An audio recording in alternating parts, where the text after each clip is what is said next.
Well, last week I threatened that if I kept getting messages, not in YouTube comments, that I would just start answering them in sort of AMA style video. You guys actually liked that idea, and I'm injured right now and can't get anything done anyway. So cool, I got my phone, I got my laptop here. Let's see what's going on. Let's just knock off some frequently asked questions. Do you need an offside roll? No. I think I've needed an offside roll 3 times. If you're getting bashed up against a wall, your hull is gonna hit the wall. If it makes you comfortable, have an offside roll. Drain plugs. Everyone always wants to know where to find drain plugs. I'll put a link in the description to an Amazon link. Always carry a spare in your PFD. There's probably a lot of other ones, but those are the ones I saw on Facebook 5 minutes ago. So those are what's on my mind. As far as just general comments on my channel, a huge number of them are always asking for a specific boat to be reviewed, sometimes even before it's actually out. So I've said it before, I'll say it again. Letting me know is one thing, but actually asking manufacturers to get me a boat to help is probably going to go a lot further. Up here in northern New York, if it's not coming through Mountain Man already, I'm not going to have access to it without a little bit of outside support. So if you want to see it, ask somebody for me. So Larry Adams asked me on Facebook a question 2 months ago that I've been meaning to get to and do as a full video, but it's not really a full video. Anyway, Larry asked, "Hey Alex, I'm new to the sport and the guys I paddle with are too, so it's a lot of trial and error. I've learned a ton from your videos. Would you sometime post a video on when to edge your boat while running downriver? Lots of how-tos, but none of them zero in on it." So, all right.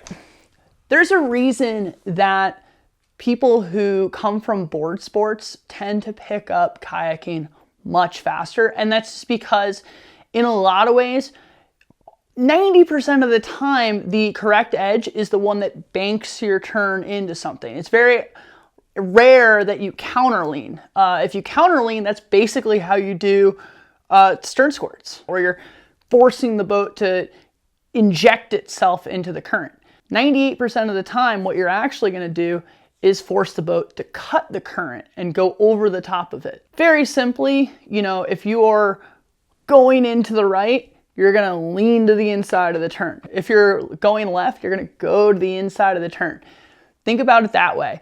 If you were on like a banked motocross course or something like that, which way would the bank go to hook you in? The reason that you don't see it as much in videos of advanced paddlers is because they're not dropping as much edge, or they're doing it at a tighter moment usually, or their whole body's in it, so in the GoPro shot, you don't really catch it. From there, don't expect to get the perfect eddy grab stroke. Take like 3 or 4 of those bad boys. Same thing for ferrying out. If I'm carving out, now as an advanced paddler, I can grab 1 stroke and get it. But I tell beginners, look, get to that point and take like 3 or 4 strokes until you're where you want to be. Fake it till you make it, you'll figure it out. Gonna go to Instagram. Fair warning, I'm never on Instagram. All right, Charles Weigel.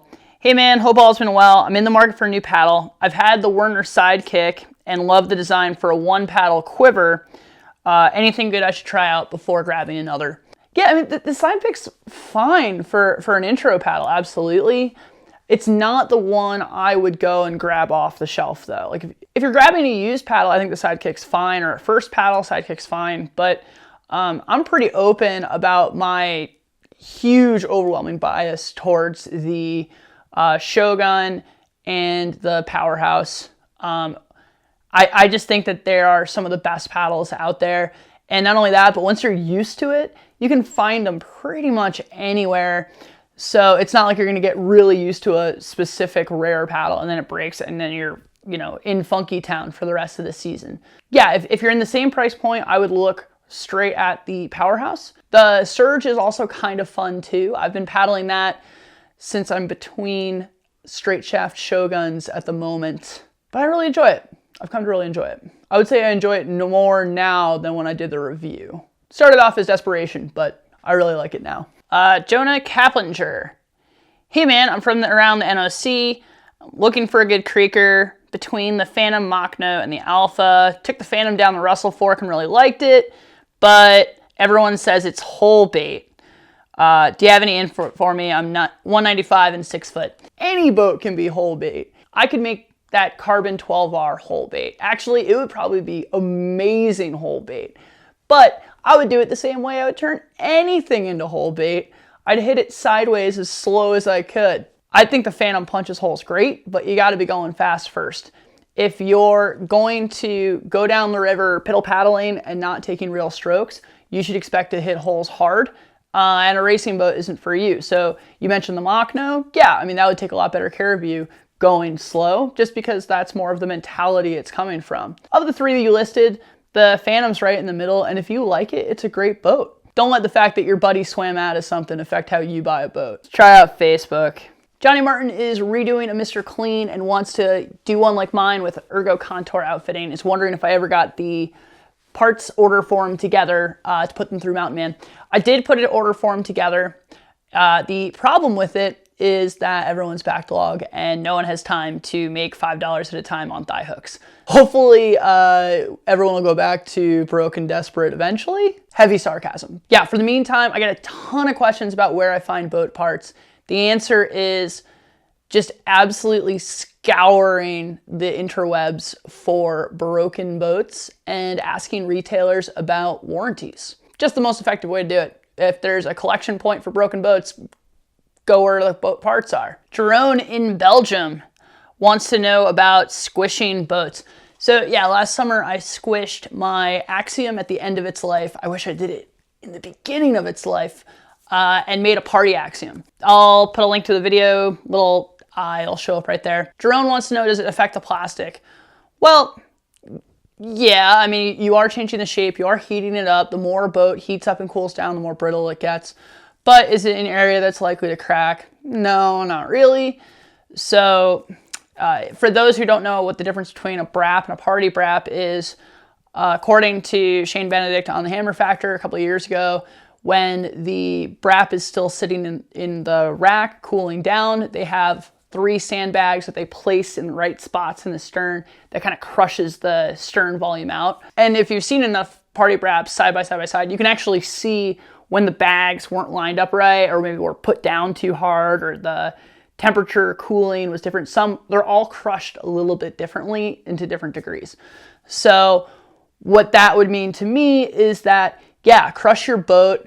There doesn't seem to be an exact perfect, it's always the same shape anyway. So worst case, you put it out in the hot sun and let it pop back to where it was in the first place. It may or may not do that on its own anyway. Dylan Mayer weighs 235 without any gear on, has a Dagger Mamba 8.5. Ooh, that's heavy for that.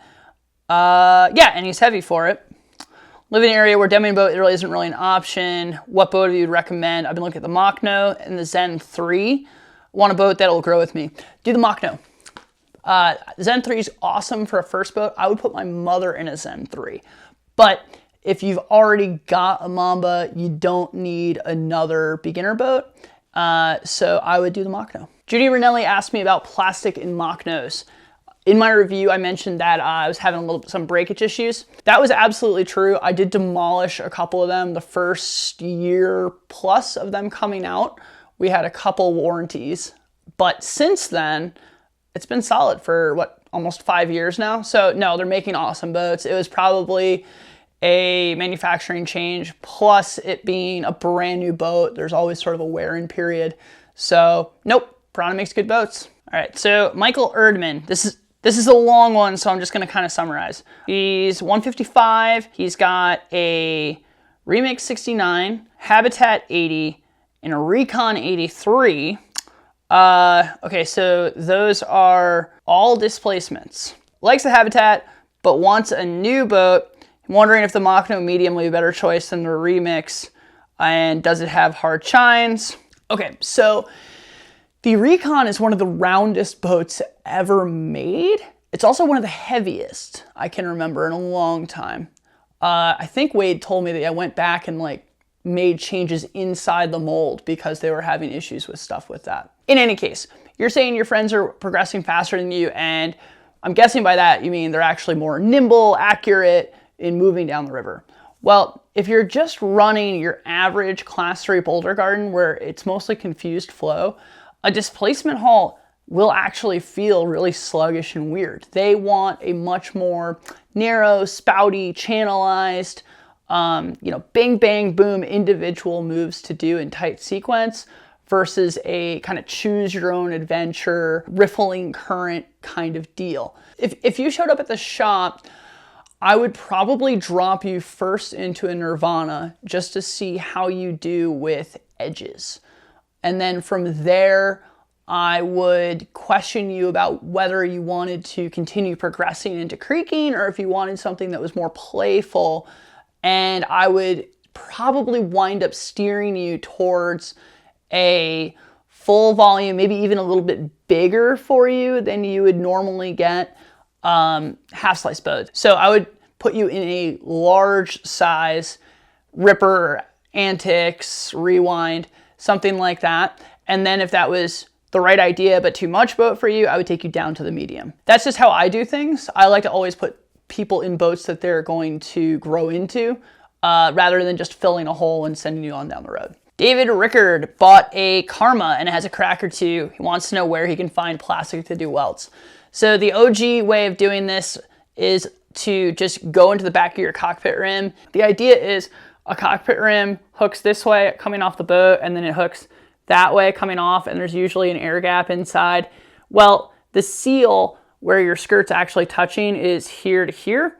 So the plastic way down here, it doesn't make a difference. So just take 1/2 inch, 1/4 inch, and cut the strip you need for a welding rod, and you're back in business. Also, I see a lot of people freaking out about the difference between like, I need Liquid Logic plastic, I need Piranha plastic. Pretty much all kayaks, with the exception of the Jackson Crosslinks, are HDPE. HDPE bonds to HDPE. The closer you can get it to the actual product that was used to make your boat, the better you will do.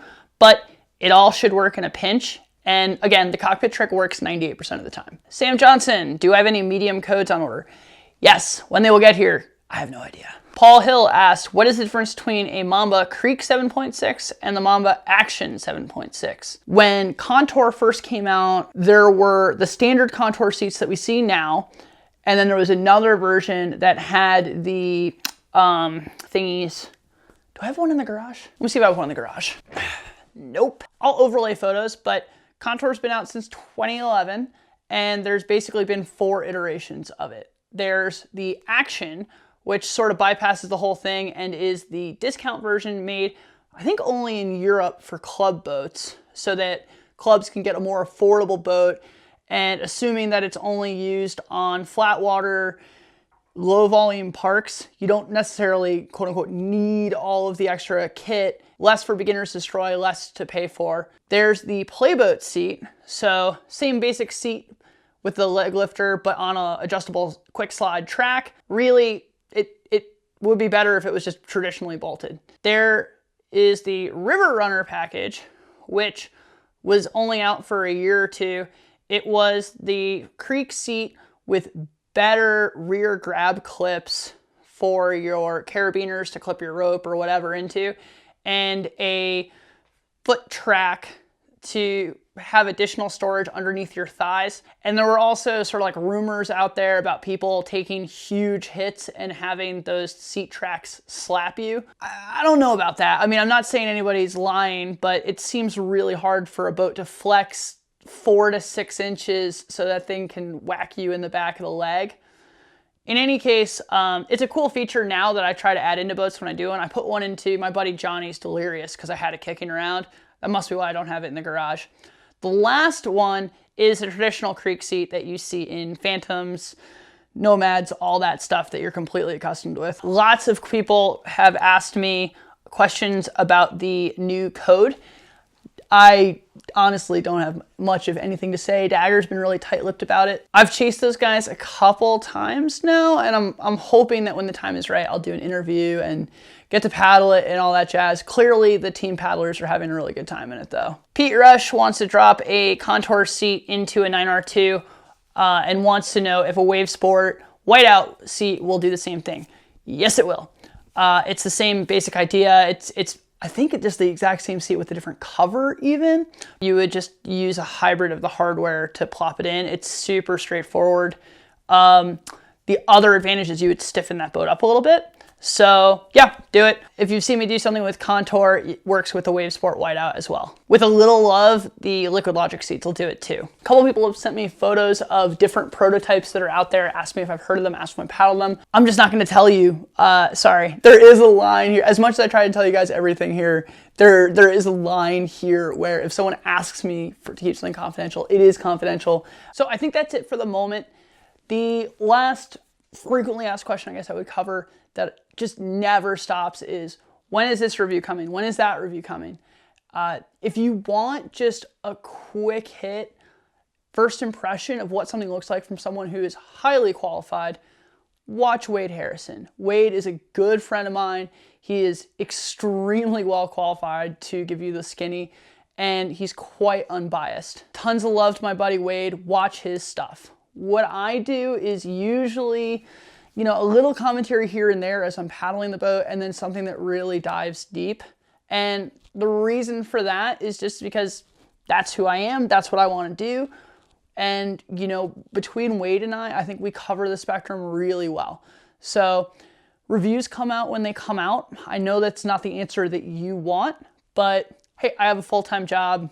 You know, I have a standard to which I want to work, and that's what I'm going to do. You know, this channel is just hardly makes any money, unfortunately. So I put more value into the content that I put out and trying to be as accurate as I can than just churning stuff out. Speaking of which, if you want to support me, I am not going to do a Patreon or anything like that. What I will do is, if you're going to shop on Amazon, go through the portal link I'm going to put below, and then just do your normal shopping. Every time you do that, a couple % from that sale will wind up at my doorstep. And if you're looking for the single biggest impact that I'm willing to let you do, that would be it. It costs you nothing. It steals money from a corporate overlord. That's my lane. Till then, if you ask me a comment on YouTube, I will answer it quickly. If you send me a random DM, I will get to it the next time I'm doing one of these videos.